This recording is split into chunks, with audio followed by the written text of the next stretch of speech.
Hey Internet, it's RJ. Welcome back. Thanks for tuning into the show today. Now, today's episode, we're talking about one of the most infamous teams in all of credit card rewards points, and that is American Express's rewards abuse team, better known as RAT. So we're going to walk through what they are, how they operate, the triggers that they look for, and the process, as well as why they do what they do. So, of course, if that's interesting to you, then go ahead, press the subscribe button, and let's get to work.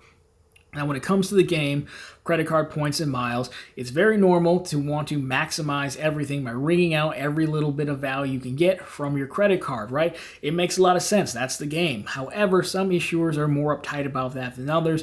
No one's more uptight about that than the major players than American Express. They have a group called Rewards Abuse Team, or RAT, that looks for what they deem abusing of their rewards program. Now, again, other issuers have this too, I'm sure, but theirs is to a new level usually. Now, why do we want to do this? Well, in addition to the points, right? The Amex cards are very expensive usually, right? If you take the gold, for example, that's a $250 card a year, and they have 4x back on grocery store. So you might want to say, hey, I want to max that out to its fullest, right? Well, that doesn't always sit well with them. So what they do is in the background, they have rewards abuse, which is separate from customer service, by the way. So if you ever talk to a customer service agent, just call the number on the back of your card. It's entirely possible you could get different answers because they've probably just been trained on different things. So to do an example here, if you called in and asked the customer service rep, like, hey, I'm going to go buy $10,000 worth of gift cards from a grocery store, right, to hit that 4X, the rep may tell you that's fine because they don't really know. They're really trained to handle, like, hey, I got locked out of my account, or questions, like regular questions about the product. Regular people don't do that or don't think like that. Rewards abuse, on the other hand, while I don't think they're sitting there manually reviewing every single account, there's probably scripts and reports set up to monitor for certain things. They're really looking at, protecting the reward system. So as a result, they know different rules than the frontline customer service would know in that example. So, to continue on with this, what is rewards abuse? How do you define it? Well, there's a few different triggers that they look for, and we'll walk through examples of each of them. But your main triggers are going to be manufactured spending, closing cards before 12-month period, and returns when they trigger a credit. Now, there are others, but this is going to be like the main use, in my opinion. You could throw things on here like self-referring yourself to a credit card. That's generally a big no-no. But if you take it from the top, manufactured spending is, almost faking spending. I have a full video on manufactured spending. I'll link down below for you. But, to give you an example, right, the U.S. Mint years and years ago, they wanted to replace dollars with coins, right? And so they let people buy coins thinking that this would obviously generate interest, but they charge no credit card processing fee. They charge no shipping. So dudes would go and buy pallets of these coins, take them to the bank, cash them in, pay off their credit card balance, and then get the points, keep the points, right? That's not real spend. That organic spend will be going to the grocery store and buying a banana because you need to eat, right? This is fake or manufactured spending. So things like that trip them up. Self-referring, you do get referral links. So sometimes people will try to use their own referral link to apply. That's generally going to get you caught up in some kind of rewards abuse because you're double dipping, basically getting yourself a referral bonus and the sign-up bonus. Other things like, weirdly enough, if you would think you can close your account whenever you want. But really, if you close it, before a year is up, they're going to be upset with you because it looks like you're trying to game the system. You just came for the points and then you're leaving. Again, that's obviously why we're all there, but they don't love that. And then, weirdly enough, returns, right? So if you bought something that returned, so I had a friend who used the Amex Platinum Saks Fifth Avenue credit, $50 at the beginning of the year, $50 at the second half of the year. Bought something, generally didn't work out, returned it, and then months later was charged $50 because Amex said, well, you bought it, it triggered the credit, but then you returned it. So to make everything fair, we're taking $50.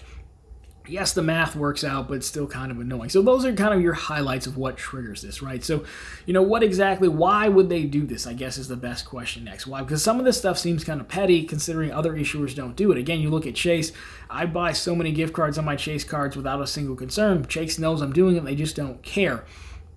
Well, my theory is that, American Express doesn't make money in all the ways that regular banks do. Yes, Amex has a bank, but Amex's main value stream here is credit cards and then payment processing networks, right? Yes, they have deposit accounts, but this is their main deal, right? It was where Chase is really, I want you in, but I might try to sell you wealth management or a mortgage or a deposit account or a business account or merchant services, right? So you can kind of see, I think Chase, they take a more lax approach because they have more revenue opportunity per customer than an American Express does.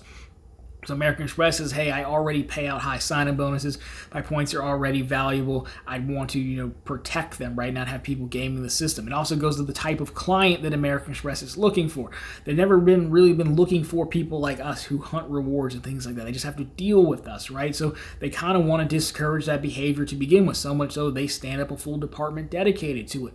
Another reason that isn't talked about a lot is protecting partnerships or being a good partner. If you look at the Platinum card, a lot of the Platinum cards built on credits or coupons, depending on how you look at it.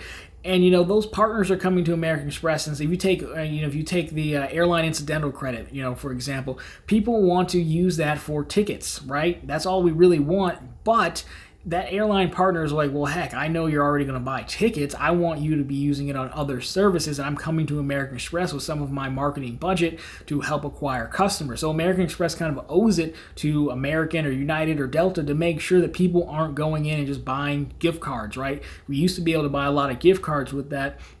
They've shut it down a lot more. Now, there's still loopholes, but they've shut it down or tightened it up considerably because they have to be a good partner. Because if I'm coming to Amex and no one ever, buys, I don't know, check bags or Wi-Fi or lounge passes like they want, well, then I'm going to stop going to Amex, which means it's one less thing that American Express can offer as a value to their card. So they kind of have to protect those existing relationships, and they do have a ton of them.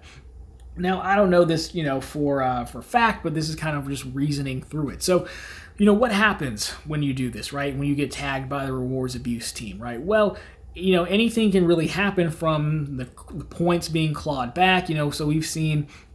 There was a while back where they were running a promotion on the gold card where you got like 4x back at hardware stores. So people would go to hardware stores, load up on gift cards. Of course, they found out about this, Amex, because they can see everything that you're buying, right? They get a level of data from the stores that shows them, and they clawed back the points, right? That's, that happens. So if you spent the points, you tried to transfer out the points, they'll put a negative balance in there. Like, that'll definitely happen. And, you'll have to settle that up at some point with them. Even if you tried to close the card, they're still going to, want those back. Now, with the credits, again, the story we talked about earlier, well, it sucks because it's not an instant thing, and there's always a delay in it, right? So in this case, my friend, buys something, and, months later, by the time the credit would have expired, they come back and they charge you the $50, but they don't put the credit back. And even if they did, it's only good for 6 months, so you can't use it. But that's still a milder case. Now, the worst case scenario is they shut down your accounts, take all your points, and kick you out. You can be blacklisted. That can definitely happen. A lot of it really depends on how aggressive you play. They do seem to have kind of a range, right? It's not a public range, but depending on your level of infraction, again, we talked about having your points clawed back if you try to take advantage of a multiplier versus, you're outright self-referring to every card and just buying tons of coins from the U.S. Mint, right? And that kind of sucks because there's two major players in the game, which is Chase and American Express, and you get blacklisted from one. Or, even if you don't get blacklisted, they can put you in what they call pop-up jail, which means they'll give you the card if you qualify, but you won't get another American Express sign-up bonus.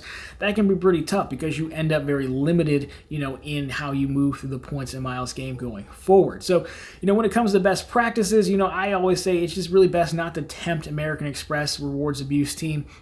They're always out there lurking. Honestly, I think if you're going to buy a lot of gift cards and manufactured spending, then you're better served on Chase because, again, Chase seems comfortable, way more comfortable to it to a degree. American Express, they really want their type of customer, and they don't really want people like us. So I say, I wouldn't be terrified to buy a gift card per se, right? I don't want that to be the outcome of this, but it's where Chase cards, I bought $1,500 in gift cards in one go. I would never do that with American Express. If you're going to buy gift cards, I would say throw them in with your regular groceries because, again, normal people buy gift cards. It's just really the quantity that, gets us flagged, right? Normal people don't buy $1,500 in gift cards, but normal people buy $50, $100 gift cards from time to time. So I don't think this is totally, never do this again. You just kind of have to be careful with it. But really, I don't think it's worth tempting them because, again, in times when they're handing out higher sign-up bonuses, they seem to get even more sensitive. But, of course, that's my opinion on it. I don't really have any Amex cards right now. But if you do have a rewards abuse team story, I would love to hear it down below. Let us know. Let us know how it went for you, how you got out of it, or worse yet, did you end up getting kicked out? Anyways, guys, that's going to do it for this one. As always, if you liked it, drop me a thumbs up down below. If you found it particularly interesting, of course, consider subscribing to the channel. We're posting content just like this every Monday, Wednesday, and Friday. Of course, right back here every Sunday with all the news you can use in the week that was in credit and finance. Again, drop me down below your rewards abuse team stories, or how daring have you gotten? Maybe use a fake alias if you're going to say you got super daring and what you've gotten away with rewards abuse. Anyways, guys, thanks so much for watching. I'll talk to you very soon in the next one.